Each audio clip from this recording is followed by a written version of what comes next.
Bismillahirrahmanirrahim. This is Amna. Today we will discuss about Strait of Hormuz.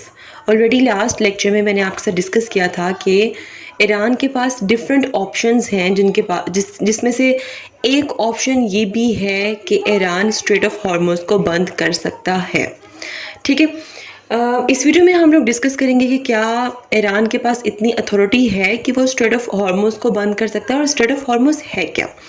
Already you know all that कि 13 जून 2025 को Israel ने air strike की Iran पर, ठीक है, और उनके न्यूक्लियर और मिलिट्री फैसिलिटीज़ को टारगेट किया। ठीक है, अच्छा, अब जो एनालिस्ट हैं उनके मुताबिक ईरान हो सकता है रिटेलिएशन में स्ट्रेट ऑफ हॉर्मुज़ को क्लोज़ कर दे, जिसकी वजह से क्या होगा कि जो आपकी ग्लोबल इकोनॉमी है, जिसमें पाकिस्तान भी डेफिनेटली आता है ग्लोबल इकोनॉमी में, वो सीवियरली डिसरप्ट हो जाएगी।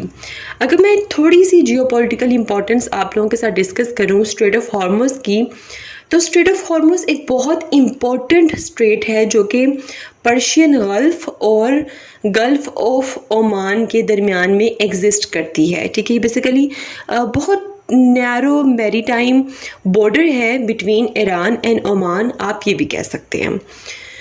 अच्छा जी, बट ये स्ट्रैटेजिकली बहुत इम्पोर्टेंट, बहुत वाइटल चौक पॉइंट है दुनिया का। तकरीबन कितनी ये नैरो है, 33 किलोमीटर नैरो है ये। ठीक है, और यहाँ से क्या होता है कि डेली की बहुत सी शिप्स जो सी हैं वो गुजरती हैं, लेकिन ये इम्पोर्टेंट बहुत है। कैसे? ये इकोनॉमिकली बहुत ज़्यादा सिग्निफिकेंस रखती है। अप्रॉक्सीमेटली 20% ग्लोबल जो क्रूड ऑयल है वो रोज़ स्ट्रेट ऑफ हॉर्मुज़ से पास करता है, और इस रास्ते से, इस स्ट्रेट से जो की ऑयल एक्सपोर्टिंग नेशंस हैं उनमें सऊदी अरेबिया भी है, यूएई भी है, कुवैत भी है, ईरान भी है और कतर भी है। मतलब ये सारी स्टेट्स रिलाई करती हैं इस सी लेन पर।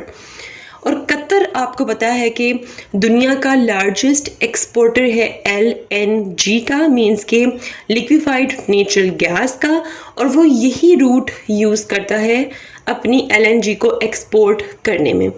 थोड़ा सा हिस्टोरिकल बैकग्राउंड में अगर मैं लेके जाऊँ, 1980s की बात करूँ, 1988 की बात करूँ, तो ईरान और इराक दोनों में क्या हुई थी, एक जंग हुई थी। ठीक है, और दोनों ने एक दूसरे के ऑयल टैंकर्स को टारगेट किया था कि भाई वो इस स्ट्रेट से नहीं गुजर सकते हैं, जिसको आप टैंकर वॉर का भी नाम देते हैं। ठीक है, तो फिर उस वक़्त क्या हुआ था कि US नेवी ने बहरीन में अपनी मतलब कि जो फ़ौज थी, मतलब नेवी थी, वो उतारी। ठीक है, ताकि वो इस रूट को सही तरह से मतलब कि सिक्योरिटी मतलब दे सके। ठीक है, अच्छा, अब क्या क्या पोटेंशियल इम्पैक्ट होंगे अगर स्ट्रेट ऑफ हॉर्मुज़ ईरान बंद कर देता है? तो डेफिनेटली 20% वर्ल्ड ऑयल सप्लाई जो सी है वो डिसरप्ट होगी, और ये भी वार्निंग दी जा रही है कि अगर ऐसा होता है तो पूरी दुनिया में इंक्लूडिंग पाकिस्तान ऑयल की जो कीमतें हैं, पेट्रोल प्राइसेस हैं, वो बढ़ जाएंगी। 120 to 130 डॉलर पर बैरल तक भी पेट्रोल जा सकता है। ठीक है, और इससे ग्लोबल ऑयल मार्केट जो सी उस पर बहुत ज़्यादा इम्पेक्ट पड़ेगा। ड्राइविंग अप प्राइसेस होंगी पेट्रोल की। ठीक है, अब ईरान ने क्या स्टेटमेंट दी है? भाई ईरान ने अपनी स्टेटमेंट दी है कि oil exports remain unaffected bye Israeli air strikes. ठीक है, कि ऑयल एक्सपोर्ट जो सी है अभी तक ईरान की अनअफेक्टेड है, एज सच कोई डैमेज उसको नहीं हुआ। ठीक है, और ऑयल मिनिस्ट्री ने भी ये कंफर्म कर दिया है there is no storage facilities और refineries were damaged by Israeli air strikes. ठीक है, अच्छा, अब ये किसके कंट्रोल में है स्ट्रेट ऑफ हॉर्मुज़? क्या किसी एक मुल्क के कंट्रोल में है? अगर मैं बात करूं तो स्ट्रेट ऑफ हॉर्मुज़ का जो नॉर्दर्न पार्ट है वो ईरानियन टेरिटोरियल वाटर्स में आता है।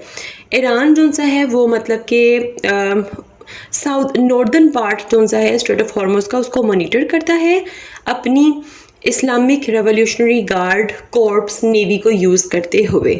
क्लियर? अच्छा, और अगर अब ईरान अगर कोई फ़ैसला करे तो ईरान जो सा है वो इस स्ट्रेट का नॉर्दर्न पार्ट जो सा है वो बंद कर सकता है और उससे ऑटोमेटिकली आपकी 20% दुनिया की जो ऑयल ट्रेड है वो इफ़ेक्ट हो सकती है। इस स्ट्रेट ऑफ हॉर्मुज़ का जो साउदर्न पार्ट है वो ओमानी टेरिटोरियल वाटर्स में आता है, ठीक है, और वही मतलब कि उसको देखते हैं। अच्छा जी, तो यूनाइटेड स्टेट यहाँ पर कहाँ से आ गया? यूनाइटेड स्टेट जो है वो एज सच स्ट्रेट को कंट्रोल नहीं करता, ठीक है, बट उसने यहाँ पर एक बहुत स्ट्रॉन्ग मिलिट्री प्रेजेंस रखी हुई है। यूएस नेवी 5th फ्लीट जो है वो यहाँ पर है, बहरीन बेस्ड है वो, ठीक है, और वो regularly freedom of navigation operations कर रहा है, ठीक है, और कमर्शियल वैसल्स वगैरह उसको एस्कॉर्ट्स कर रहा है। एक्चुअली में यूएस यहाँ पर इसलिए अपनी नेवी बिठाकर बैठा हुआ है क्योंकि आपको पता है यूएस को आदत है हर जगह अपनी टांग कहीं ना कहीं फंसाने की, ठीक है। तो ज़ाहिरी बात है दूसरे जो वेस्टर्न और गल्फ़ स्टेट्स हैं, UK, France, Saudi Arabia, UAE, they also deploy naval forces periodically. तो अगर ऐसा हो जाता है तो डेफिनेटली इफ़ेक्ट होगी, ठीक है, और पूरी दुनिया को उसके इम्पैक्ट्स जो है वो भुगतने पड़ेंगे। होपफुली ईरान इस ऑप्शन की तरफ ना जाए और ये जंग बहुत जल्द ख़त्म हो। मिलते हैं नेक्स्ट हॉट इशू के साथ। अंटिल देन मुझे अपनी दुआ में याद रखिएगा। स्टे ट्यून्ड एंड अल्लाह हाफिज़।